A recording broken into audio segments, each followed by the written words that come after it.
we have also taken another step forward where we have invited our international partners, specifically the FBI. Kama mtumishi wenu nimetii amri.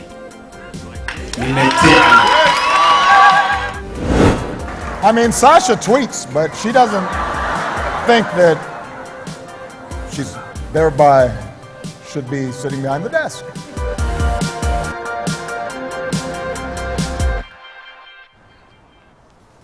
All right. Police now say they have identified a scene they believe was used to kill lawyer Willie Kimani, his client Mwenda, and their taxi driver Josephat Mururi. This is a big find as the investigation gathers pace. The Federal Bureau of Investigations joins in the probe.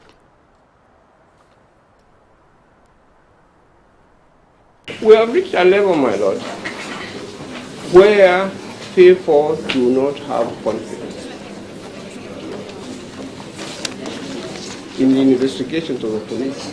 My lords, we have also taken another step forward where we have invited our international partners, specifically the FBI.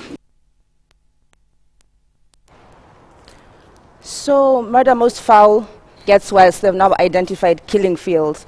But the interesting thing to me is even as the victims were so tortured before they died, and as they found the place where they were actually killed, the police are now saying that they think that business rivalry, narcotics, and women could be a possible cause of their deaths, completely ignoring the wider picture of the pattern of extrajudicial killings, and the fact that people are asking, were senior police officers complicit in this crime, and is it just rogue officers, or is it a problem that cuts across the force? So it's interesting to see the FBI has been called in, and all these things are happening, and the crime seems to be getting worse and worse. Rahma, what's your take on that? No, I mean, I think my view in this regard would be it's helpful that we now have support with the FBI joining, because at the very core is that human lives were taken, and human lives are something sacred, and we can make assumptions and we can talk about, complicit officers or not, but I think getting to the bottom of the issue is very important, and the fact that there's been a need or there's been support coming our way in this regard, I think that's very welcome, because ultimately we do need to be able to give the victims' families, some sort of assurance that everything has been done.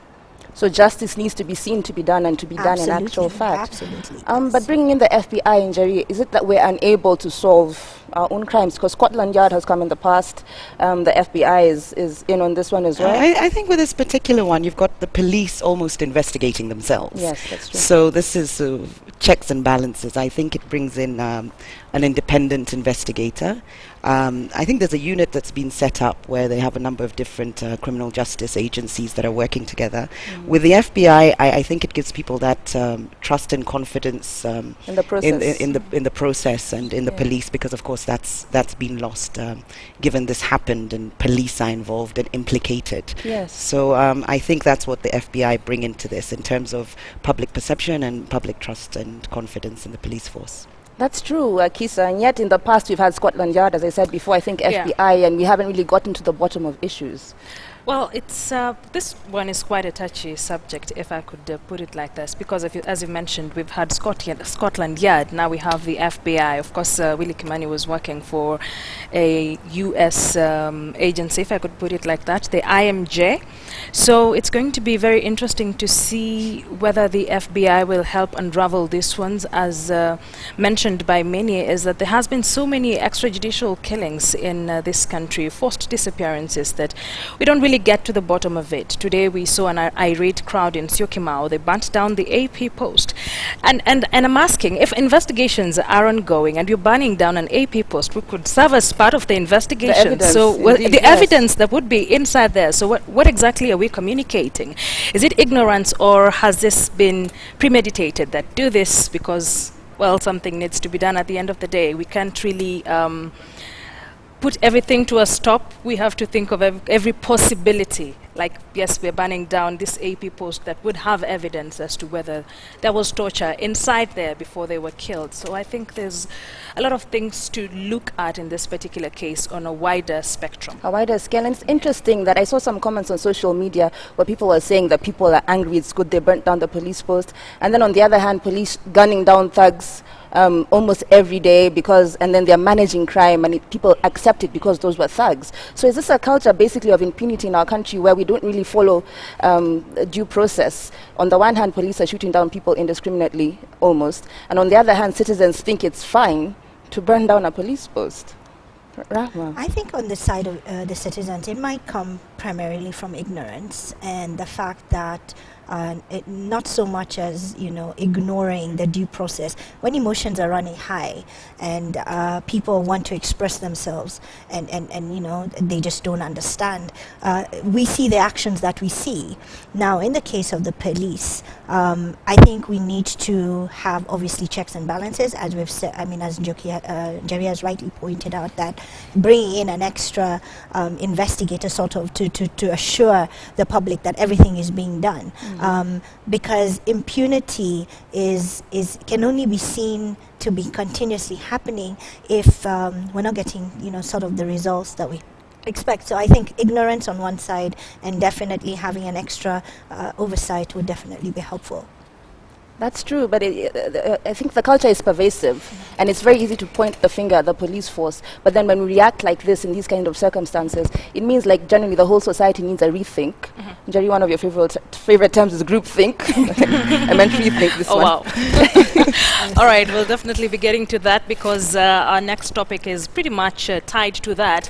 Demonstrations and the much publicized lawyers' strike entered day 3 today. Lawyers insist the investigations must spread wide and catch a wider pool of police killers involved, not only in this murder of the 3, but stop police extrajudicial killings, which they claim is a culture in force.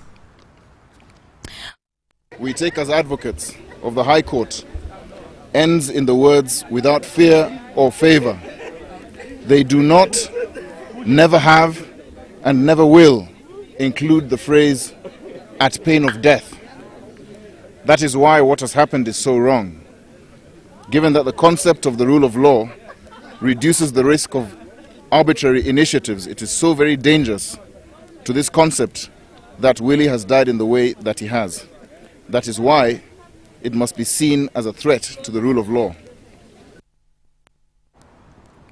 One of the bases of the arguments of the lawyers who've been on the streets since Monday, and of course those from the civil society, is that they're not okay with the arrests that have been made. 3 were arrested, then later on 1 more, so those are 4 police officers in custody still for 14 days as investigations continue. But the issue here is that this might be the scapegoats. I would want to pick your brains. Do you really think those that are arrested are the scapegoats and there's a higher hand into the murder of Willie Kimani, his client and his lawyer? Start with you, Jerry.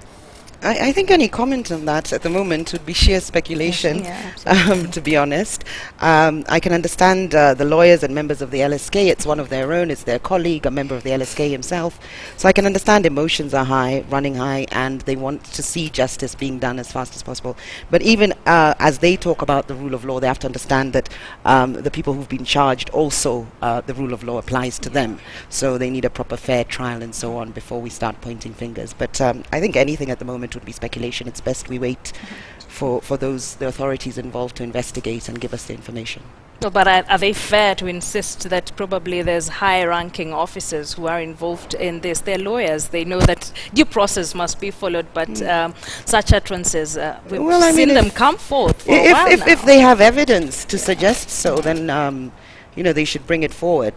To insist that there's others involved and you have no evidence, I think that's quite a dangerous thing to do. Pretty much hearsay? Yeah.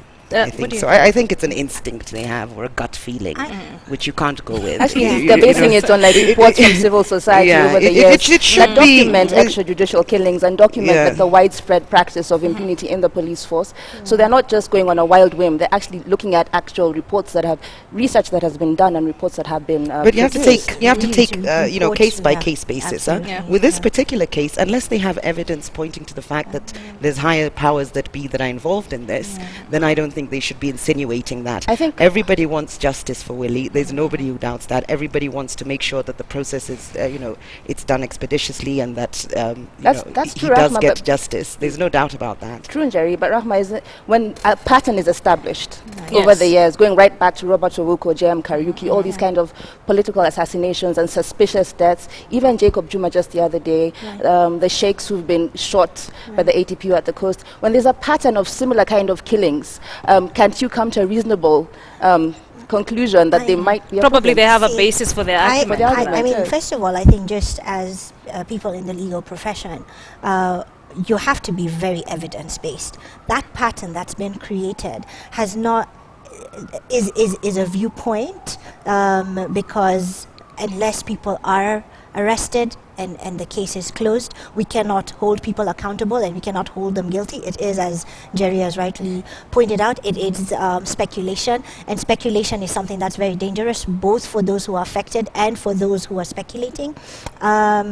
Insofar as it going back to political assassinations and the like, I think we have to be very cautious and look at every situation very, very, very carefully. And in the case of the lawyers, it is one of their own. So it's very difficult to become impartial in this regard, I would think, especially if it was somebody who was fighting for it was a pro bono case. So this is somebody voice who of had the really, voiceless, had gone out of his way to support and help those to get injustice. So I think we would be doing Willie an injustice if we do not try and get to the bottom of this in the most concise, most accurate, over and above reasonable doubt, because in cases like this, it's not just enough to have doubt.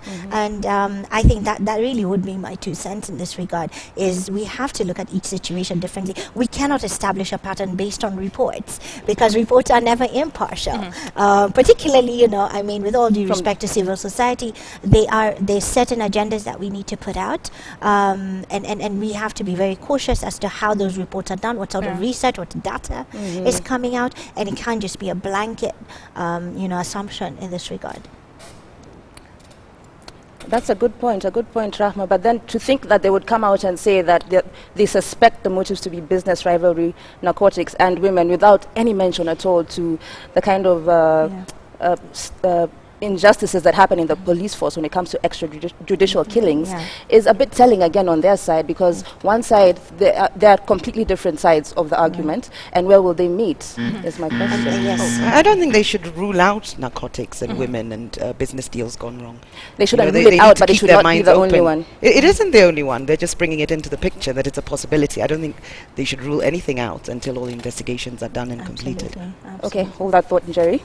And now, the embattled Orange Democratic Movement Secretary General Ababu Namwamba has resigned. Ababu, dressed in white, with supporters also dressed in white, says he has quit the Orange Party. ODM top leadership have remained tight-lipped over the SG's departure. What next for him? What next for Ababu? This has been a long... We saw it coming. I think we saw it coming. It's been a long time coming. What does this mean for ODM and for CORD, especially because he's making overtures towards Musalia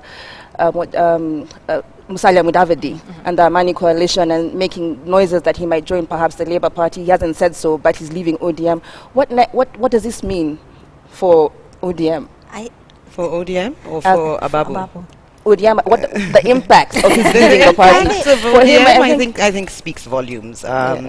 He's seen as representative of the youth, of which ODM and CORD are well known to be completely out of touch with. So he was sort of the closest and their link to the youth. And then, of course, the Western voting bloc as well. They felt disgruntled and felt their interests weren't being served. I don't think that was the entire Western bloc. That was like Funyula and Budalangi. Well, there was a significant number of people that felt their interests weren't being served at court. So as to what he'll do next, I can only guess he'll be, of course, politically savvy and go to the winning party jubilee for the next elections. I mean, it only makes sense. So Let's not forget that he's from but Busia County, Akisa, which seems to be kind of a quad zone. Yes, Yeah. it actually is a code zone, but there's also the question of the Luya vote. For the longest time, Luyas have never voted in a block, and even in the 2013 elections, our very own Musalia Mudavadi got less votes than both Raila Odinga and Uhuru Kenyatta, which tells you there's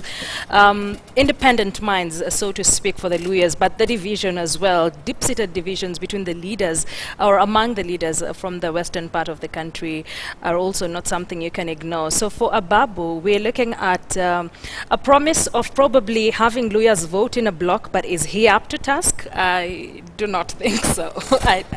Getting Luyas to vote in a block is one of the hardest things you can do. Perhaps the Ababu Mudavadi ticket might be the silver bullet, Rahma. I think Ababu has just exercised his freedom of association. That's how I would go with All right, it. hold on. I think we have the bite now. We can just watch the bite All of...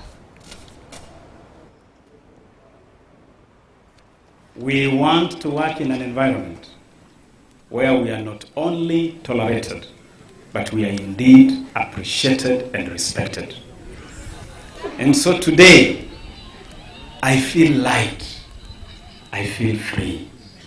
I feel like a man who has traveled a long journey with a heavy yoke around his neck.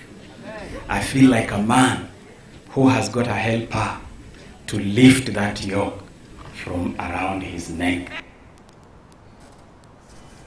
So there you go. All he needed to do now was drop the mic and walk off the stage. You were saying I'm something. saying that I think Ababu is exercising his freedom of association as an individual. It obviously might have a big impact, but that's the beauty of being in a country such as ours, where people can choose to be and who to support very near to elections, and Ababu is doing that. But surely, Rahma, there's loads of political implications from this long, drawn-out goodbye, walking into the horizon, and finally saying, "Okay, fine, I'm gone." But that's the interesting thing with politics, right? It's the individuals that we put in power and support. We have to be very wise in that process, right? So as a Kenyan, he's just doing what he feels is best for him, and he's showing dissatisfaction with the situation he currently finds him in. The implications of that, I guess, are going to keep us in the media very busy in the next weeks to come. Very attentive. I think what's clear as well is he's clearly relieved. Even the anecdotes and the metaphors he uses, that he had a log round his neck and he's been walking around with it. And that gives us some insight as to the wranglings and infighting that's happening within court. If, by leaving, he feels a sense of relief. And I think maybe he just wants to rest for a bit before he actually decides, He's been on paternity what he leave. wants to I assume do. he rested quite a bit. But Akisa, shouldn't he be thinking about the people in his constituency and the people of Kenya, and not just voted for himself? him. Julie, They we're didn't heading vote for the into party. 2017. They None voted of- for him. They didn't vote for the party necessarily. They voted for They him. expected He that took the people he would to the maintain a party. certain position for a certain amount of time, which he has clearly not done. Well, Julie, we are getting into 2017. Right now, every leader is trying to realign or position themselves in such a manner that after 2017, they will be on the right side, which of course is the government. So I really don't think anyone is thinking about their constituents right now or their electorate. But what they seek to get after 2017, a re-election, of course, probably sits in the government positions. So this is not something we can So ignore with all Ababu. selfish interests is what I'm hearing, basically. It depends. Probably. I mean, the two can go hand in hand in that he's looking out for his constituents and he's playing politics. They're not sort of one Killing two doesn't birds with counter one the other stone? out. How do you look No, out for in that you somebody else while continue- only well, looking out for yourself? No, you're still in parliament. Yes. You're still representing your constituents' interest, but at the same time, you're also aligning yourself with the right political parties to bring development in your into your opinion. constituency. In your opinion, sorry. Well, in mine and most sort of sane people, yeah. But Rahma, do you have to be in government to bring development to your people? I mean, I am trying to bring development to my people and working for my country. I'm not in government. But I mean, people like Ababu, that's sort of the path they've chosen. And obviously it is a sticky path, as we can rightly see now with the sort of decisions that he's making. But I don't, and I agree, again, it's not synonymous. You can be in government, you can work with your people to try and support and bring their issues to parliament, but you can also try and realign yourself to see how better you can support your people. So again, it's the individual and not selfish interests, but just human interests. I think that's how I would put it. Yeah. All right. Very sensible. That's the case with Ababu Namwamba. But anyway, word on the street is that one of the people who have applied for the job of Chief Justice is none other than the good professor from Buffalo in the U.S., Professor Makau Mutua, and he has an impressive CV to match his application. Well, Makau has authored 4 books and he has published more than 60-plus law-review articles, and he boasts of 16 reports and white papers. Makau was the first chair of the Human Rights Organization in Kenya and first African to head an American law school. He has authored hundreds of newspaper articles as well, and right here is where we are. Is the crystal ball man the best successor to Willie Mutunga? And of course, this is the same question that we are asking you on Twitter. Is Professor, or on the social media, you can text us or tweet us, is Professor Makau Mutua best suited to be the Kenya's next Chief Justice? Is Professor Makau Mutua best suited to be the Kenya's next Chief Justice? To send us your views at KTN News, at Akisa Ondera, at Julie Masiga. We'll definitely be sampling some of them. But back to you. I will just take that question now back to you guys. What do you think? Is he suited? Well, instinctively, no. Why? Well, for starters, he doesn't recognize the heads of other arms of government, and he's insinuated this much. He doesn't recognize the elections and their turnout and so on. So he's at loggerheads with other arms of the government, so with the executive and the executive and the legislature as well. Secondly, his crystal ball has been quite cloudy recently. A lot of his predictions have been very misleading, and none of them came to pass. And also the fact that he's been out of the country. I think he's out of touch with the sentiments on the ground. I think the fact that he's been in Harvard or been abroad could give him a very skewed view of how things work. He might come and try and implement certain sort of practices from the West, which should happen here, but very organically. So I don't think he's the person for the job. Well, go ahead, Rahma. I think what I would say is this position is public service, and we want the very best person to be in public service. So if Professor Makau fits the criteria that has been set out, and he successfully is picked out by the JSC, then he has big shoes to fill regardless. Yes. And we are going to be entering another election as he might end up doing. he might. Yes. So it would really be in our best interest to hope that not just him, but any person who does come really realizes that public service is a huge responsibility. Yes.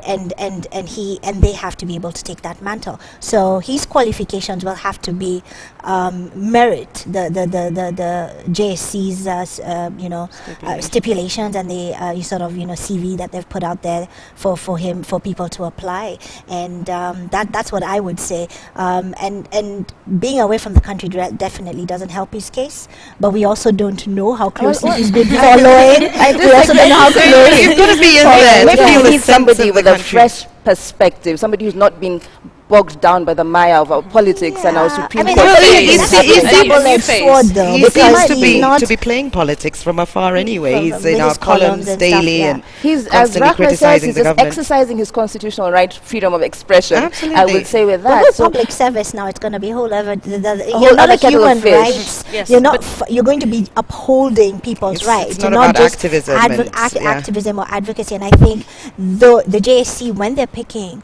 the next person to lead us into the next 5 years to uphold the rights of civilians of this country, it definitely has to be somebody who's up to par. That's and true. whether he is up to par or not, we would find out if he got appointed. Julie, what do you think? Absolutely. Is he best suited?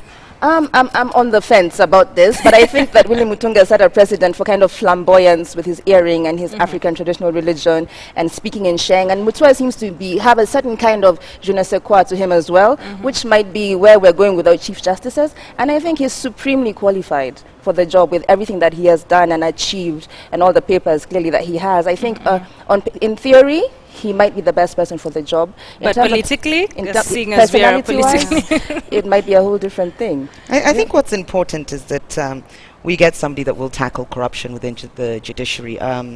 Mutunga has done a very good job. We don't want somebody who will come and erode his work. There's been sort of high courts that have been set out in Case far-reaching, far-reaching counties and so on. Having said that, I mean, I'm not totally against him. I think it's important we look at why women aren't applying for this position. And I don't want to come across as a feminist. Actually, women applied for all the deputy positions, which is telling. I think they feel that's their place. So it's quite interesting to see that no women applied for the job. Which and again, it's because we never... I think some of the best qualified people are not applying for this job just because most people are afraid of public leadership service. It really is a calling. It's not just for anybody. And as women, maybe we tend to be a lot more cautious in taking upon ourselves certain responsibilities. But I think as our country right now, we definitely need people who are going to be able to carry on this mantle. So if he's the only contender, then we definitely have a problem.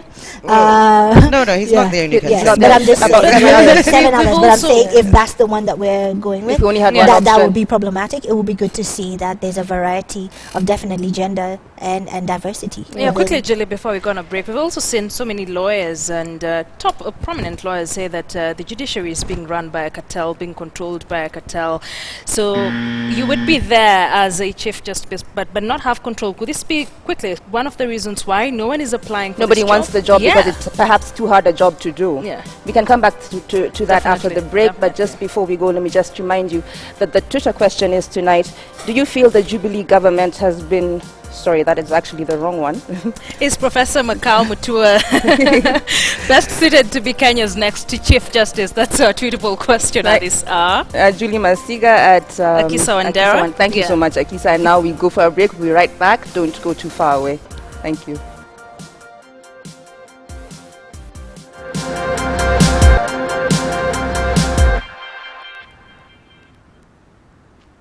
Welcome back. You are watching News Sources. Many thanks for staying with us. Now, you remember this incident, don't you? The last State of the Nation address, where court legislators decided to whistle and interrupt proceedings. Well, Opio and I was not only thrown out by the Speaker, but was also thrown out for a year. Well, the courts have reversed that decision, asking him to go back to Parliament and represent the great people of Ugunja. That punishment was too harsh, denying the people of the constituency their constitutional rights. Beg your pardon. Well, Parliament is having none of it. All right. So the courts, Justice Judge Odunga, to be precise, says that go back to work. This is not serving the rights of the people of Ugunja. But on the other hand, the Speaker of Parliament says, no, you're out for a year. So what exactly does he say about our Parliament and the judiciary? I think I'm not surprised that somebody went to court again and got a court order and got themselves reinstated. Seems to be the way we're going in this country, very litigious. But the thing that struck me about this conversation was that Parliament was kind of issuing threats and saying we should vet these judges better if this is the kind of thing they were going to do. So that jumped out at me as why they would respond like that. And also, they make these laws, they legislate. They should think perhaps better about the laws that they're making because they seem to be coming around to bite them in the you-know-what. Well, this is one particular individual, and I think you've made a very valid point. I'll agree with you. They do make these laws. So he would have been involved in making these laws, or the legislature, which he belongs to, would have been involved. But what's important is he knew the ramifications, under the standing orders. If you're asked to leave and then you're forcibly removed, you'll be banned, from the rest of the session. So he knew this. He was banned for an entire year, though. There was no mitigating circumstances. I think he's banned until the end. I think February when they pick up again. Yeah. I think legally it's until the next session. So he's banned for the whole session. I I think he has been reinstated by the judge. At the moment, temporarily, he's been reinstated. Although on this occasion, I'm actually on the legislature side. I think the fact that he says the judiciary or the judges say it's unconstitutional for him not to be serving his people, it's actually an opportunity for his people to say, actually, vote of no confidence. If you can't be there and serve us because you're not following the rules that are laid out and you know the ramifications. He was thrown out of parliament because he was fighting for his people. He went overboard. He was blowing the whistle. He was making noise, and he made his point. Unarmed protest on the floor of the House, but within the rules, which is set out also by the Constitution, nobody should speak during the president's speech. So there's also rules that we have to follow. There's rules and laws that we have to follow because he's gone to the law to help him, yet he was willing to break the law. That's the irony here. And paradoxically, by him saying it's unconstitutional for him not to be serving his constituents, he was disrupting other people's constitutional rights in what he was doing, more people than just his constituents. So for me, I think he should, and also would be setting a very bad precedent in that what redress would Parliament have? People can go rogue and do anything then. So are we saying that the judge was wrong, temporarily reinstating him back in... I think so. I think Parliament is right in this instance. I think that a protest cannot be described as breaking the rules. I think he was actually engaged in a protest at the time when he was thrown out of Parliament. Within Parliament, when the President is making his State of the Nation speech, nobody is allowed to interrupt. That's, there's laws to that, and those laws are created by these very same legislators. So he's very aware of it. I really don't have any thoughts. So quite touchy. Quite touchy, yeah. But I think that when the President is speaking, we have forums for protest. Absolutely. And I think that's just how I'd leave it, that those forums are where we should be expressing our thoughts, and not necessarily, because this is again our leader. He is the President, there's a certain decorum. Other than the fact that, yes, you do disagree with him, you do have challenges with whatever is happening, but at that moment, he is the president, and it's the office of the president. It's the office. It's not the individual. So, other than the fact that I said no comment and then did comment, but at least the president himself didn't seem to take it that personally. It reminds me of in the officer, the police spokesman, when they were tossing red paint on him, and he decided he laughed it off right. Because these things happen in protest. You have to separate yourself as an individual and the problem that people have with your position, because if you don't, then you personalize that issue, and I think most leaders should be able to do that. Well, but this is also not the first time that members of Parliament have disagreed with a ruling that has been made by a judge. Takes us back to the deep-seated, I would say, hostility between Parliament and the judiciary. Judiciary, yes. But we are out of time, so moving right along. All right. Well, Madonna has been in the country on a charity trip for Kibera NGO Shining Hope for Communities. She posted a Good Morning Kenya on her Instagram page, sharing the moment she arrived in the country with millions of fans around the world. But things went south when she posted a picture of water flowing in a Kibera gutter, captioning it, "Imagine this is where your water comes from." Africans on Twitter quickly began to troll her. Does Africa really need a white savior? I'm just going to jump into this one. You've been waiting for it so I have. well. It's been about a month or so when one of the greatest champions, Muhammad Ali, passed away. And one of his quotes was, "Service is the rent you pay to be here on earth." And I think for me, the fact that she's come down to do charity, anybody who comes to do charity and to help humanity, should be something that we honor, because the problems that we face in the world are just too many. So I'd rather be a helper as opposed to a criticizer. The fact that yes, Julie, the fact that she did say that our water, all of us are not drinking from the stream that she showed in Kibera. It wasn't even a stream; it was basically a gutter. Yes, but that's up to us. Yeah. But that's up to us now to show the other beauty. We do have, this is a reality for some people. It might not be our reality, those of us who maybe are not in that area. But I think the very essence of the fact that somebody's choosing to help, and she can't help it, the fact that, she is who she is. I think the intent matters a lot, because remember, she had the similar kind of reaction in Malawi when she went and adopted children somewhat irregularly, and got into a tiff with the president of the country, no less, and wanted special treatment for being a celebrity because she was doing charity. So in my mind, it's perhaps a sense of entitlement. I'm helping you, so please, you owe me some duty of gratitude. I think it's not even that.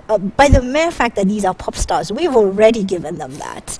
You know, just in their by their capacity as pop capacity stars, as pop, not we're the ones who philanthropists. idolize them, right? Yes. Madonna is who she is because there's many millions of people watching her, buying her music, celebrating who she is. We cannot complain. Perhaps when you should she stick to her chooses lane. Stick to your No, lane I and mean, sing she's a human material being. girl, whatever Yes. it is that No, she sings. Yes. No. I mean, I think the fact that, people reach certain levels or times in their life that they want to do help out, publicly or personally. I mean, it's not that we Africans and, Kenyans, but we have people who are doing a lot more, and, they're doing it very quietly, and that intent is also to be honored. But I think we cannot troll people who are choosing to help, because the need ultimately is not about you. It's about whether we're making a difference, and how we make that difference shouldn't be the question. It's making that difference that I think we're losing focus on. Well, someone tweeted that Madonna went to the Masai Mara and did not post any picture. Went to Kibera and posted millions of photos. I mean, what does that exactly say? Because she came here to do charity. She did not come here to tell people about her Masai Mara holiday. Must but she be wouldn't seen that to be help doing us? charity? Wouldn't it mean much more to the people of Kenya I and would, Kibera if yeah. she just came and helped them Quietly? incognito? Quietly, Yes. yeah. Quietly? No. The Not idea here necessarily is that she's a to global publicize. icon. That it is. And it raises awareness on certain issues.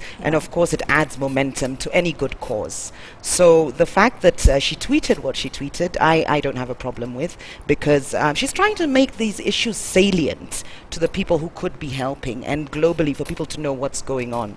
Because Is that really educating the people out you there would be or very surprised. miseducating No, them? it's not miseducating them. She's not saying it's representative of what Kenya is, but this is the problem she's come She to didn't tackle. And qualify if you that read, statement. no, but if you read the rest, Twitter the doesn't rest of allow the you tweet, to no, It's 140 if you characters. read the rest of the tweet, it actually goes on to say that Shining Hope for Communities is looking to fight this. Yeah. So she It's actually not gives a Kenya. call to Yeah. action to people. In my mind, give money and help the situation and Silently? forget raising the awareness. Well, because that's gonna she'll help. give a lot more money if more people are giving, as opposed to just Exactly. her individually. All right, our I time think is we up. have I to know move we on. would love Love to to go talk about on and on Madonna, about yeah. Madonna, but something also very interesting happened in town. Israeli Prime Minister Benjamin Netanyahu has completed his state visit in the country. He's now off to Rwanda, then Ethiopia, in his 7-day trip off the continent. While here, the premier was a bit more relaxed, showing his funny side. Here he is apologizing to Kenyans over the traffic he caused. If you say the word Kenya in Israel, as I told President Kenyatta a few minutes ago, it evokes an immediate positive feeling. And I'm sure that's true of the word Israel for many parts of Kenyan society until today, because I understand there's a traffic problem. Now, I have to tell you, I don't understand. We are driving through Nairobi. There is no traffic problem. but nonetheless, I'm sorry that of the many pleasurable things that this visit evokes, and good things, the things for good, to borrow President Kenyatta's phrase, there is this inconvenience, so I apologize to the people of Kenya who have to wait, the people of Nairobi who have to wait in line. Well, perhaps apologies accepted. I was caught in traffic today and it was crazy. So was I. He cannot apologize enough. With all due respect to His Excellency Netanyahu, that was Let's just be nice, disgraceful. Surely, a whole city came to a stop on 2 consecutive days because of one person, and then reports that he was walking his dog on Wayaki Way, That was the worst. unconfirmed, and the road got closed. What do you guys think about? Is this honoring a man or just this? What's the word? Making it hard for the people of a city to get to work. And build the nation. We should have been given an off day. we should have been given an off day. Yes, Yeah. yes. 2 that off right. days, as a Two matter off of days, fact. yeah. Yes.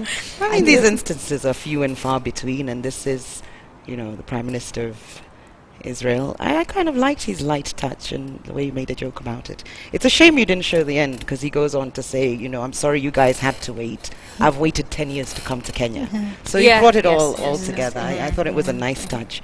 He's great at sort of delivery as well, isn't he? He's very nice to listen to. He is. He's very charming, which doesn't change the fact that we spend hours in traffic. Or Julie, you're having none of it. I'm having none of it, and I think they should have given city residents some notice, make alternative plans, or give us like a 2-day holiday. But it just kind of happened upon us. 2-day holiday. You're pushing it. Holiday, yeah. But it kind of just came upon us, and we didn't know. But the same thing happened with Obama as well, not to this kind of extent. And I was thinking about Israel and all that technology. Didn't someone think he could fly from point A to point B? Would that have been an option? What do you guys think also about how our own president travels around the country? Would it be more expedient for him to fly instead of drive? As ours is quite the itinerant, if you ask me. He's So quite I don't a know. traveler. Rahma, what are your thoughts on this? About him traveling around, whether that's going to cut down on traffic. Probably, but then again, we also have to look at the resources, and that's a sticky conversation, right? Whether it's conserving the resources that he, public resources that he'll be using to do that, or our own trying to get to work. So yeah, we definitely need to have a better way of managing the situation. But in situations like this, where it's just a couple of days, and we have leaders who have not been here before, then I guess some allowances should be made.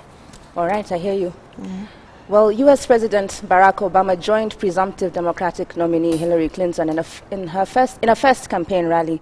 The highly charged rally was much-needed boost to Hillary, who has struggled to bring color, energy, and oomph. Obama went all out on presumptive Republican Party nominee Donald Trump, reducing him to a Twitter activist. Everybody's got an opinion, but nobody actually knows the job until you're sitting behind the desk.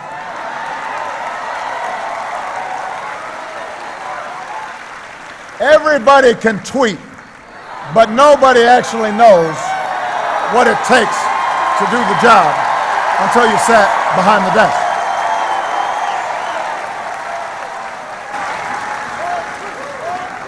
I mean, Sasha tweets, but she doesn't think that she's thereby should be sitting behind the desk.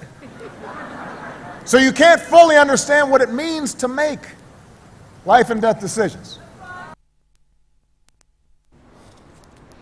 Well, I certainly think Obama will make or break a campaign. He's a quintessential campaigner. He knows how to speak to the heart, get people riled up and believe and hope and all the rest of it. But the thing that strikes me about this particular thing is at the time when he joined her on the road, there were still the FBI charges hanging over her head, which kind of brought me back to our own scenario back here in 2013 when we were voting for people who had charges also against them. What do you make of that? Was that the right move for him to make, even though the FBI has now come out and said that they will not follow up on the charges against Hillary Clinton? But what kind of message does that send to the electorate that the outgoing president would support the next one, regardless? President Obama has the right now, he's leaving office to support the candidate that he thinks is best, and Hillary was his running mate the first time around when he went was going into campaigning. So regardless of the charges or no charges, what he was looking at possibly is her ability to lead, knowing that anytime you get into campaigning, there will be something that crops up, and ultimately is whether that gets cleared or not. So him supporting, I think as a woman, it's fantastic that he's supporting a woman to get, it's way overdue, I think, for North America to have a female president. About time in 2016, and the fact that he is come out very heavily to do that, I think that's just great. Brilliant. All right, I know would love to go on and on about the U.S. politics, but unfortunately we'll have to wrap up. And before we go there, our dutiful question was, is Professor Makau Mutua best suited to be Kenya's next Chief Justice? 39% of you said yes, 69% of you said no. Let me just sample like 2 or 3 tweets here if Mwadime my director would let me. And we have Philip Kitur who says, let's not be biased. Marende is a 200% fit and able in his past record. Mudhomi says Makau Mutua is a disaster already happening. Marende all the way. And we also have a caller C who says the professor is partisan politically. He should vie for the senator or something. And finally, why are people afraid of the good professor? Yes, I think he is best suited. Those are your views on what you thought on whether Professor Makamutua is suitable to be the next Chief Justice. So far, 8 people have applied for the job. Thank you very much for joining us in News Sources tonight. My name is Akisa Wandera, and we had Rahma Hessi, who is a financial advisor, and then Jerry Thorne, who is a political commentator, and of course, I'll let you close the show as you. Thank you so much for being with us tonight. Coming up now is KTN Prime News.